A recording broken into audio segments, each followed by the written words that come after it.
Hoy vamos a empezar a ver estructura de los sólidos y difracción de rayos X.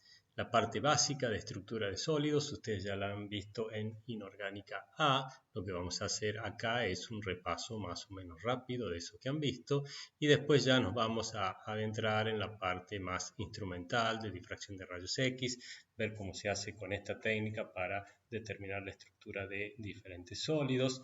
Y vamos a terminar explicando también cómo se hace con este tipo de técnicas para determinar la estructura de moléculas mucho más complejas como moléculas biológicas del tipo de las proteínas y el tipo de las enzimas. Acá tienen un listado de los libros, de nuevo, de donde pueden sacar los temas, la parte básica de los libros de Inorgánica. Y la parte instrumental también la pueden encontrar, ustedes seguro han visto el Scooby West o algún libro de analítica instrumental, ahí sale toda la parte de generación de rayos X y la parte instrumental de difracción de rayos X. Los sólidos que se pueden estudiar con difracción de rayos X son los sólidos cristalinos. En un sólido cristalino los átomos, iones o moléculas se acomodan de una manera ordenada. Eso hace que se genere un patrón geométrico repetitivo de largo alcance, que es lo que se llama la red cristalina. Acá tenemos un ejemplo esquemático de una red cristalina. Cada punto que vemos en esta red cristalina es lo que se llama un punto de red o un punto reticular y puede corresponder a un átomo, un ion, una molécula o un grupo de átomos, hasta un grupo importante de cientos o miles de átomos, que son los que se van repitiendo en las tres dimensiones para generar toda la estructura del sólido. En este caso, estos puntos de red están describiendo una red cristalina cúbica y lo que está sombreado o pintado aquí en celeste es lo que corresponde a la celda unidad o celda unitaria. Saben ustedes muy bien que examinando la estructura de la celda unidad o la celda unitaria, que es una pequeña, muy pequeña parte del sólido, uno puede conocer la estructura de todo el sólido porque eso se extiende en las tres direcciones del espacio.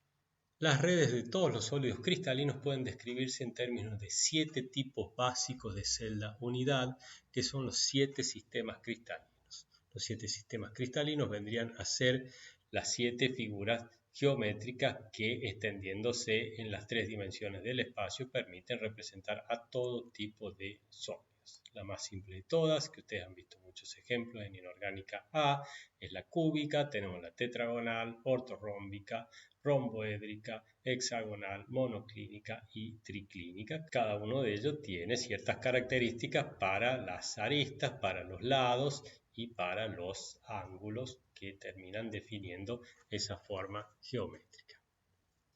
Dependiendo de cómo estén distribuidos los puntos de red en estas celdas unidad, vamos a tener lo que se llaman las 14 redes de Bravais. Por ejemplo, si tenemos un punto de red por cada vértice en este cubo, aquí vamos a tener una celda cúbica simple. Pero si tenemos, además de un punto de red en cada vértice del cubo, un punto de red en el centro del cubo, vamos a tener una celda cúbica centrada en el cuerpo. En 1848, Bravais demostró que hay únicamente 14 redes cristalinas asociadas a esos 7 sistemas cristalinos, a esas 7 figuras geométricas, y que cualquier sólido cristalino puede ser representado por alguna de estas 14 redes. Dentro de las celdas unidades cúbicas tenemos la cúbica simple, la cúbica central en el cuerpo, que son las que les conté recién, y después las cúbicas centrales en las caras, donde además de haber un punto de red por vértice, hay un punto de red en el centro de cada una de las caras. Después tenemos 4 tipos de ortorrómbicas, 2 tipos de tetragonales, 2 monoclínicas y después tenemos romboédrico, triclínico y hexagonal. Estas son las 14 redes de Bravais. Nos vamos a meter un poquito más para ejemplificar en las celdas unitarias o celdas unidades cúbicas. Hay 3 tipos de celdas unitarias cúbicas y acá hay 3 maneras de representarlas a cada una de ellas. Lo que habíamos visto recién es que cada punto de red estaba ubicado en los vértices del cubo en la celda cúbica simple. En realidad, si ese punto de red es un átomo, una mejor forma de verlo es de esta manera. Acá es como que lo estamos viendo en 3D y estamos teniendo en cuenta que el átomo tiene ciertas dimensiones y los átomos se están tocando entre ellos, son esferas que se están tocando entre ellos en la celda cúbica simple. Otra forma de representar es esta, que nos está indicando cuánto aporta cada átomo, cada punto de red a la celda que estamos analizando. La celda cúbica centrada en el cuerpo tiene entonces un punto de red por cada vértice y uno más en el centro, que acá está coloreado para diferenciarlo, para denotar bien que está en el centro, pero tiene que ser un punto de red igual a los otros. Y estas son otras dos formas de representar a ellos. Y en la celda cúbica central en las caras, además de tener un punto de red en cada vértice, tienen un punto de red en cada cara. También acá los puntos de red son exactamente iguales, están coloreados para poder identificarlos un poco mejor.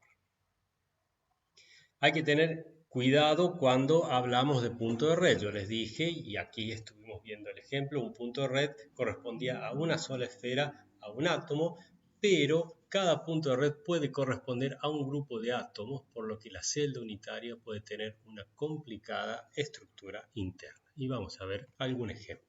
El ejemplo que vimos recién, el cobre metálico posee una estructura cúbica centrada en las caras.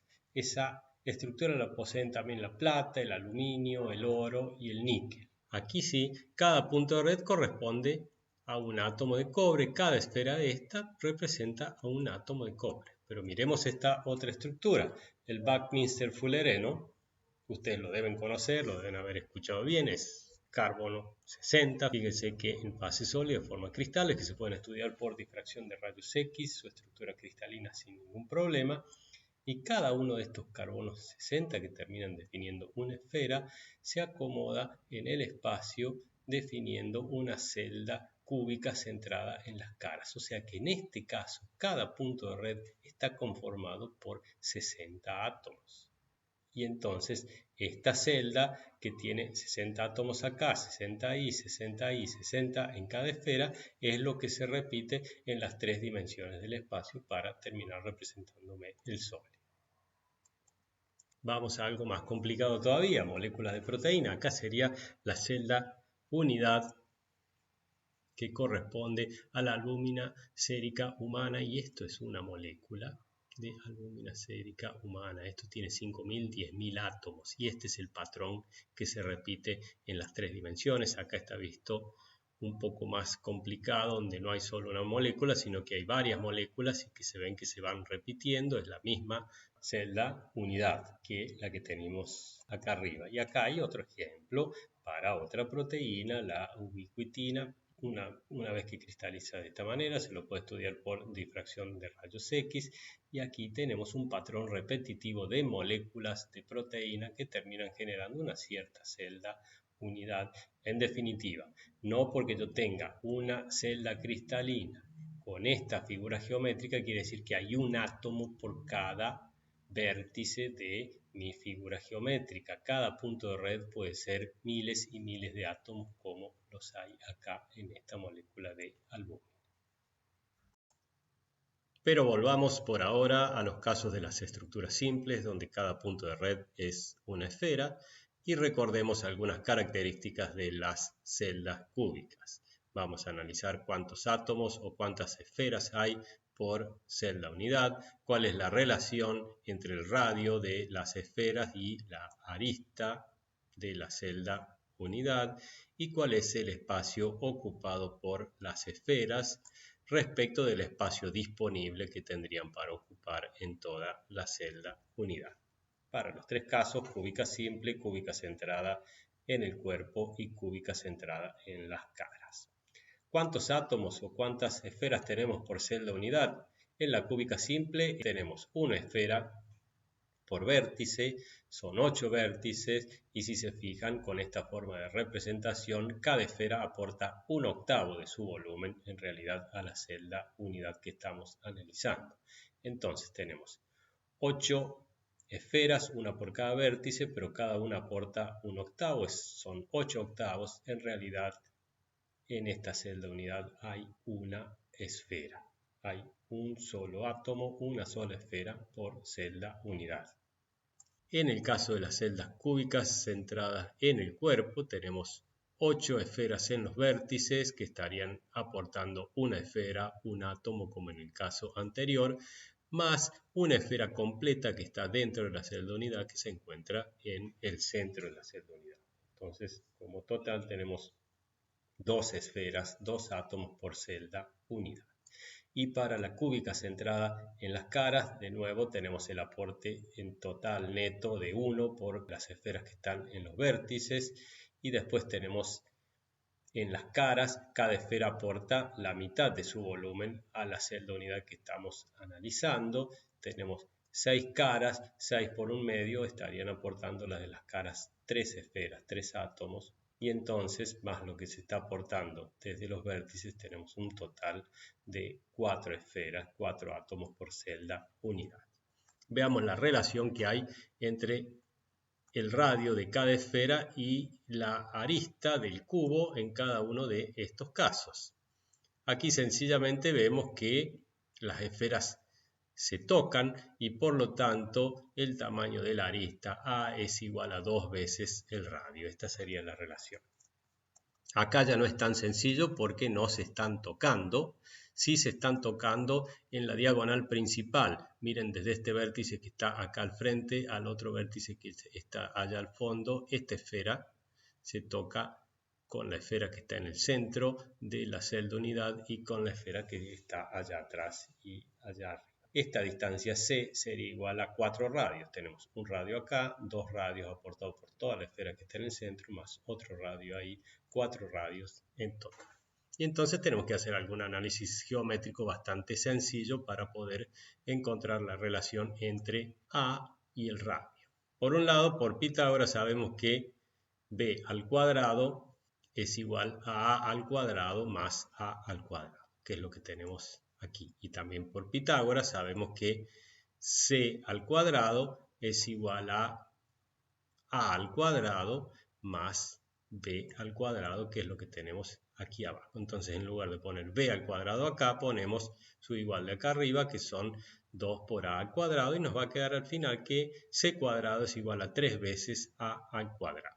Si sacamos raíz cuadrada, vamos a llegar a esto y sabemos que C es igual a 4R. Por lo tanto, acá vamos a encontrar la relación entre R y A, que es la que tenemos aquí abajo. A igual a 4 radios sobre raíz de 3. El mismo tipo de análisis hay que hacer para la celda cúbica centrada en las caras y van a ver fácilmente que la relación entre la arista y el radio es la que tenemos acá abajo. A es igual a raíz de 8 por R. Y en lo que respecta al espacio ocupado por las esferas, ya vamos a hacer una cuenta en la transparencia que sigue. En el caso de la celda cúbica simple, un 52% del espacio disponible está siendo ocupado por las esferas. En la cúbica centrada en el cuerpo, un 68%. Fíjense que hay más ocupación. Y aquí en la cúbica centrada en las caras hay más ocupación todavía. El espacio está más eficientemente ocupado en este caso que en este y que en este otro. Y aquí tenemos un ejemplo del cálculo del espacio ocupado por las esferas en las celdas cúbicas. Vamos a hacer el ejemplo para una celda cúbica centrada en el cuerpo.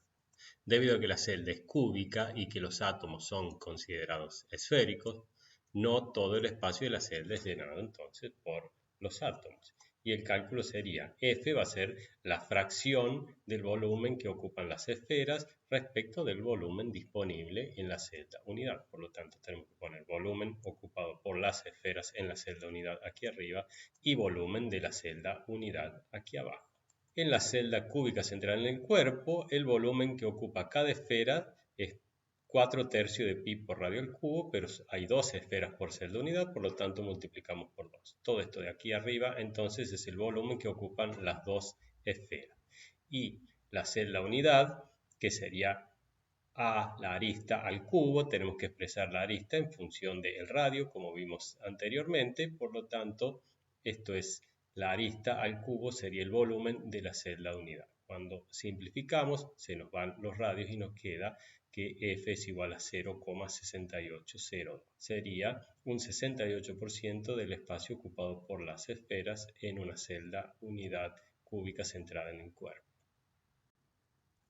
Para comprender la estructura de muchísimos sólidos es muy útil y muy instructivo analizar las estructuras que se generan por el empaquetamiento de esferas, especialmente las estructuras de empaquetamiento compacto. La estructura cristalina de muchas sustancias puede representarse como un empaquetamiento de esferas idénticas y en muchos casos el empaquetamiento alcanza una máxima compactación. Por eso se llama empaquetamiento compacto o close packing, lo van a encontrar mucho en inglés. Y esa máxima compactación hace que las esferas estén lo más cerca unas de otras y resulta de la maximización de las interacciones entre ellas. Ejemplos de empaquetamientos en 2D que sean no compacto y compacto los tenemos en estas dos figuras.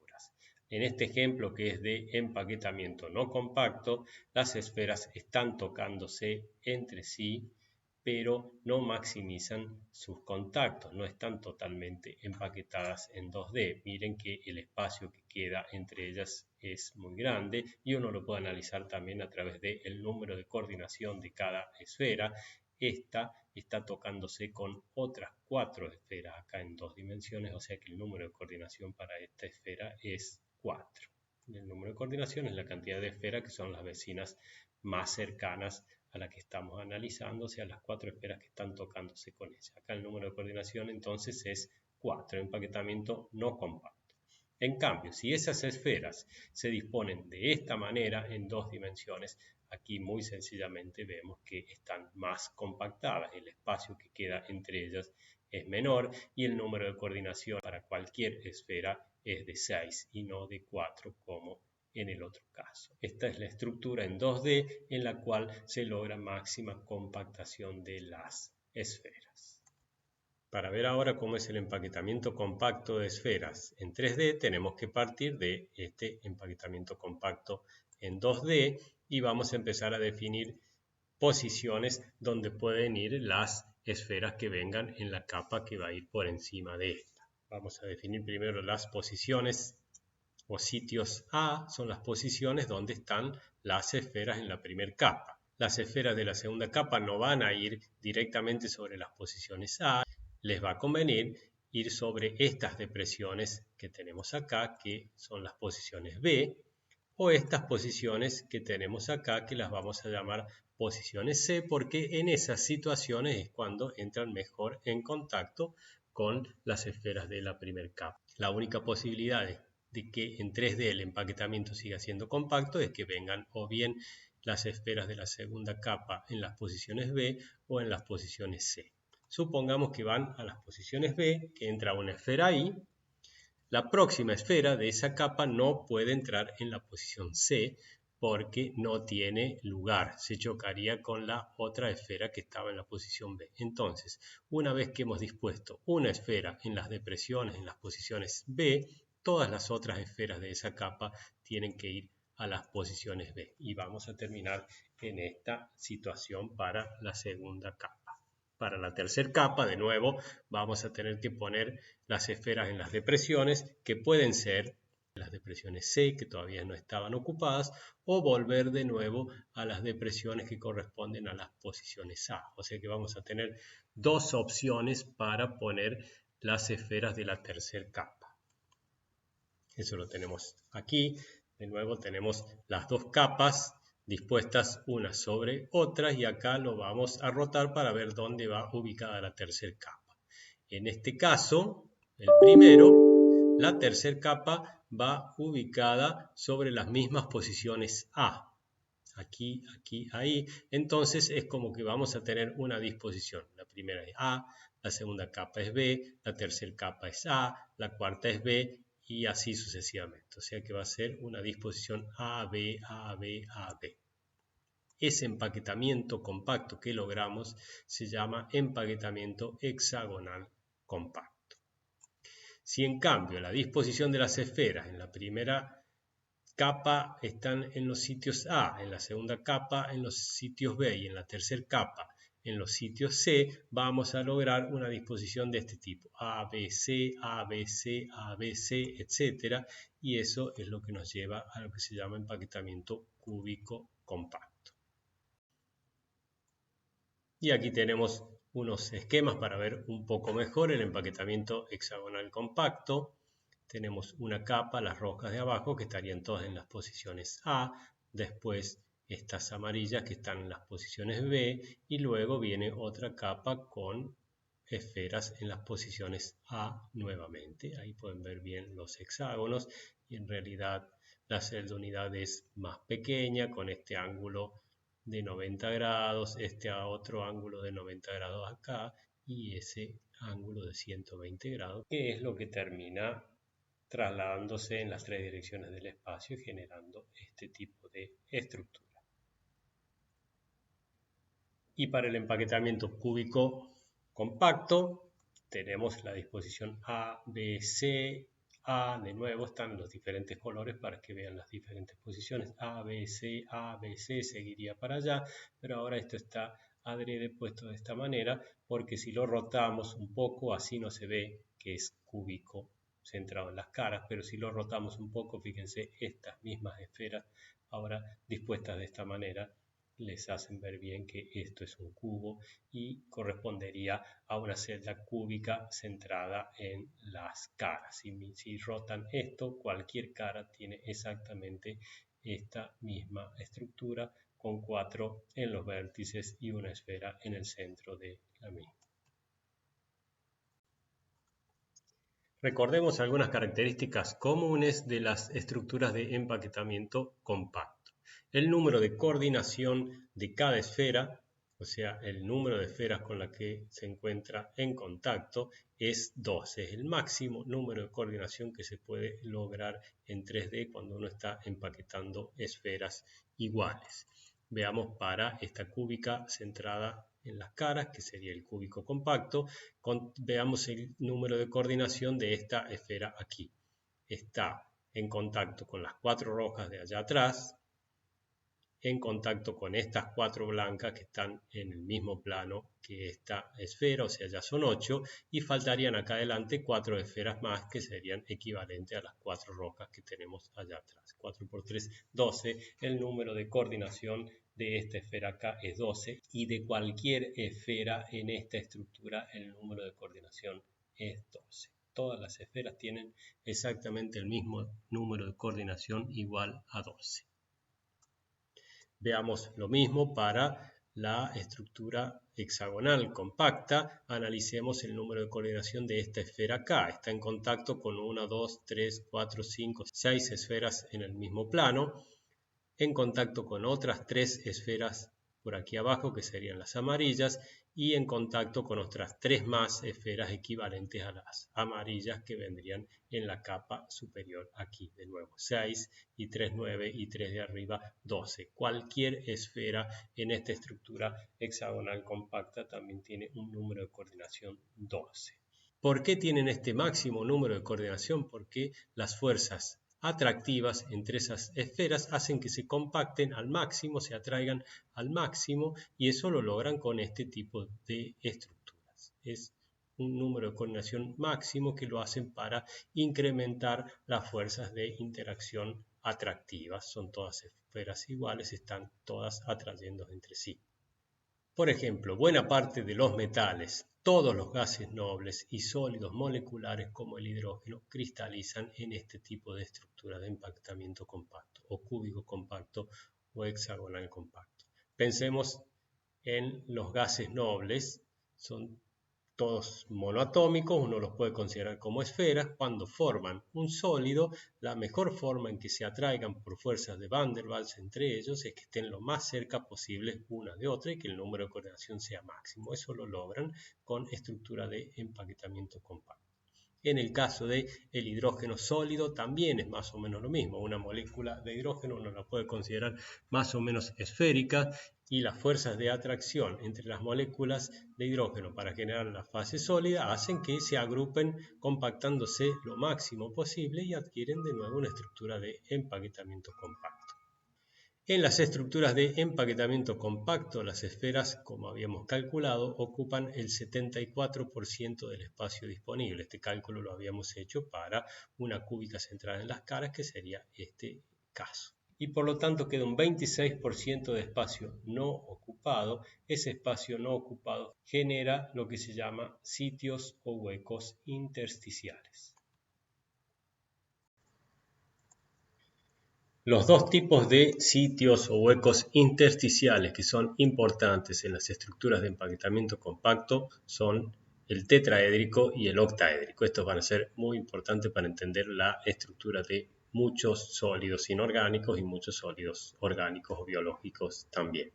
El sitio tetraédrico es fácil de ver. Tenemos, por ejemplo, tres esferas que están en un mismo plano cuando una esfera se asienta sobre la depresión dejada por estas tres esferas. En el centro ahí queda un hueco y ese es un hueco o un sitio tetraédrico. La posición de ese hueco no es en el plano de estas tres esferas, sino que sería en el centro del tetraedro.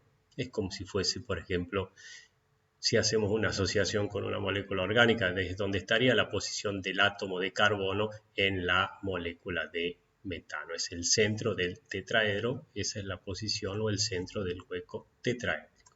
Un poco más difícil de ver es el hueco octaédrico, pero de nuevo, esto es una estructura que ocurre en un empaquetamiento compacto. Tenemos tres esferas en un plano y tres esferas en el plano superior. Cuando se asientan en las depresiones, queda esta estructura y acá se ve bien un octaedro. Este sería la parte plana, cuadrada, y ahí estaría uno de los vértices del octaedro y acá abajo estaría otro de los vértices del octaedro, que está como el octaedro rotado. El hueco octaédrico o sitio octaédrico está en el centro, está en el mismo plano que estas cuatro esferas acá. En el centro sería justamente en el centro de un octaedro regular.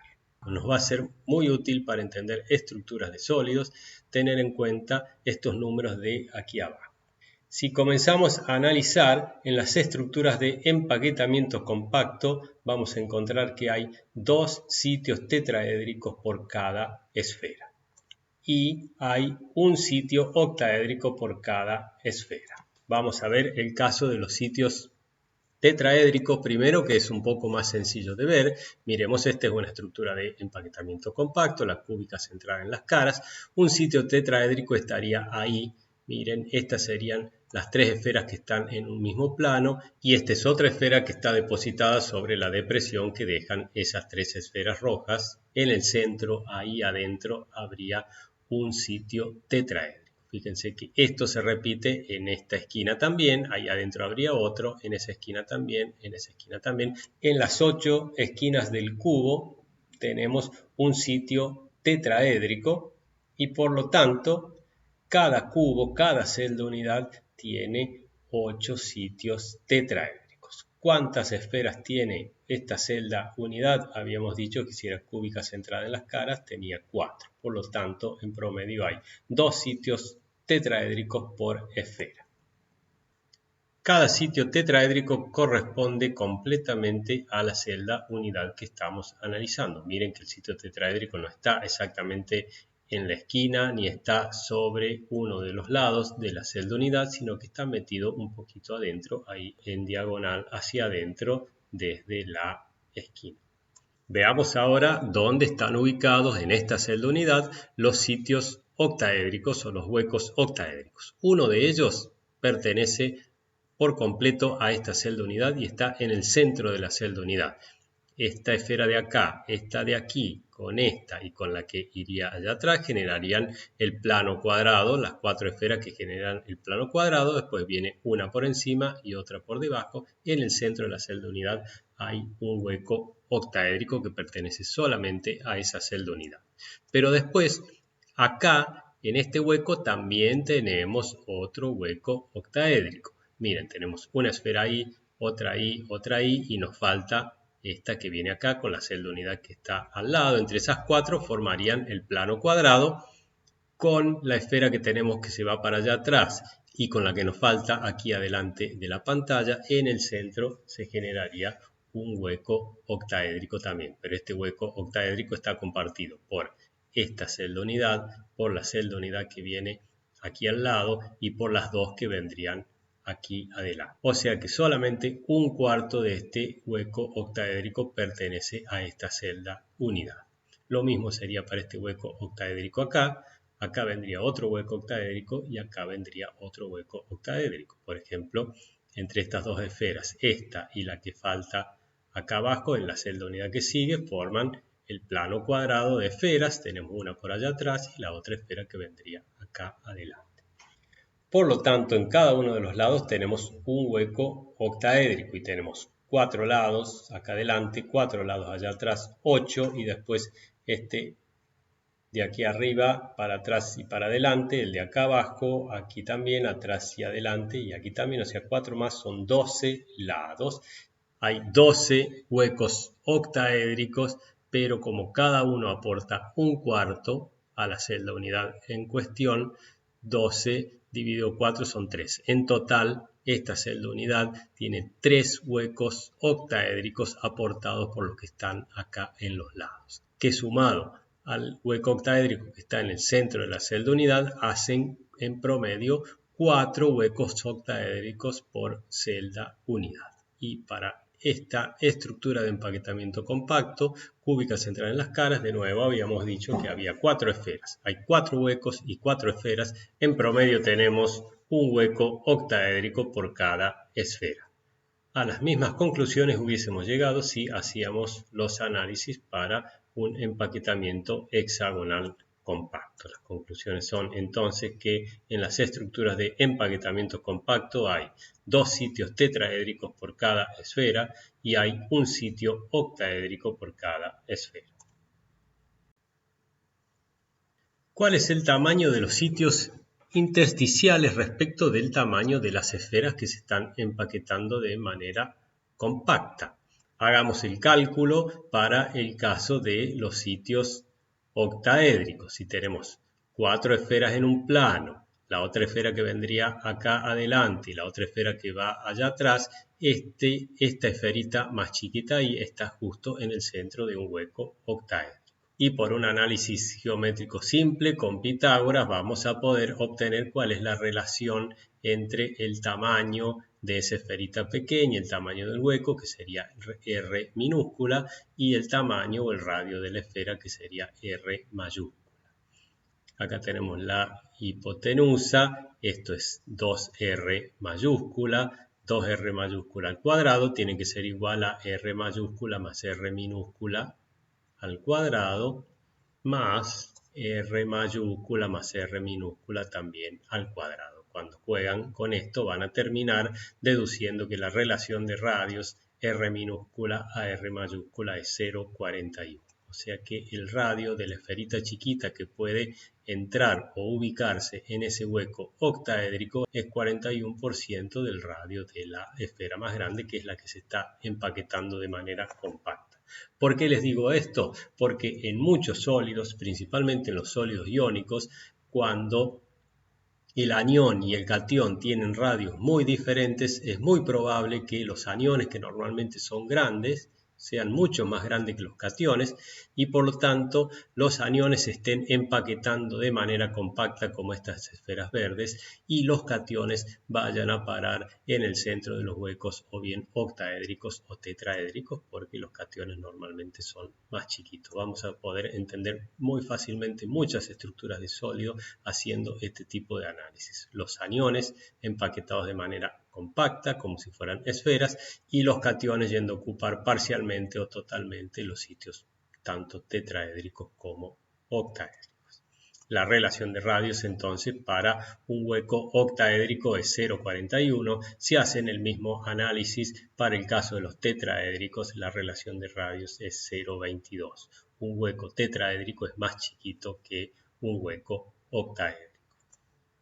Y por último, para terminar con esta parte introductoria, necesitamos ver un poquito de esta notación que les pueden aparecer bastante en los libros. Es una forma de proyectar una estructura en 3 dimensiones, proyectarla en 2 dimensiones para entender bien la posición de cada una de las esferas o la posición de cada uno de los átomos o de los huecos, dependiendo de lo que estemos hablando.